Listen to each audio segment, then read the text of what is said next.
Good morning বন্ধুরা, কেমন আছো তোমরা? নিশ্চয়ই ভালো আছো। আমি খুব ভালো আছি। বাসি কাজটা শেষ, সকালে রান্না করাও শেষ। এখন যাবো স্নানে, বড় গেছে ফ্রেশ হতে, এসে ভাত দেবো, তারপরে স্নানে যাব।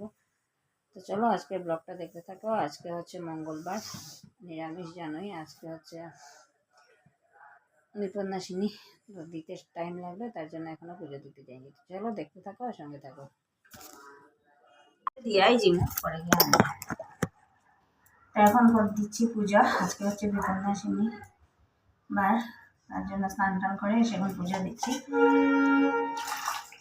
চলো পুজোটা দিয়ে নিই, তারপরে আবার আসছি তোমাদের সামনে। তো চলো ব্লগটা দেখতে থাকো। আর আজকে বৃষ্টি নেই, ঝকঝকা রৌদ্র উঠেছে। হ্যাঁ,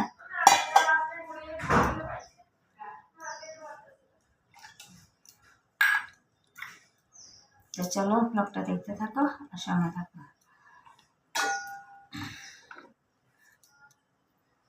আজকে ব্রেকফাস্টে খাচ্ছি রুটি, দুধ, কলা আর হচ্ছে চা। চা তো খেতেই লাগবে, নাহলে মাথা ব্যথা করবে। তো এখন পুজো টুজো দিয়ে আসে এগুলো খাচ্ছি ব্রেকফাস্ট। অনেক দেরি হয়ে গেছে, 11টা বেজে গেছে। তো চলো আজকে ব্রেকফাস্ট করে নিই, তারপরে দুপুরে কি রান্না করছি নিশ্চয়ই শেয়ার করবো। তো চলো দেখতে থাকো আর সঙ্গে থাকো। তো আজকে লাঞ্চে আর ডিনারে কী বানাচ্ছি দেখাই। আলু স্কোয়াশ কেটেছি, এটা করবো পাঁপড় দিয়ে, যেহেতু আজকে মন নেই, ও বাইরে খাবে, তার জন্য আমরা খাবো। এটা হচ্ছে কার্পুল দিয়ে আর আলু বেগুনের রসা। এই হচ্ছে আজকে লাঞ্চ এন্ড ডিনার মেনু। চলো দেখতে থাকো ভিডিওটা। এসে গেছি এখন সন্ধ্যা চা বানাতে। চা বানাবো, মেয়েকে হোল্ডিংস দেবো, যাবো একটু বাজারে।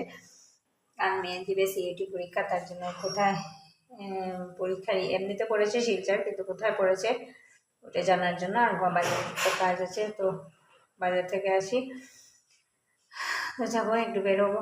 রোজ রোজ ঘরে থাকতেও ভালো লাগে না। তো চলো আজকের ব্লগটাকে এখানে শেষ করছি। যদি কিছু ভালো লেগে থাকে তাহলে লাইক করবে, কমেন্ট করবে, শেয়ার অ্যান্ড সাবস্ক্রাইব অবশ্যই করবে। তো tata, bye bye, take care and good night.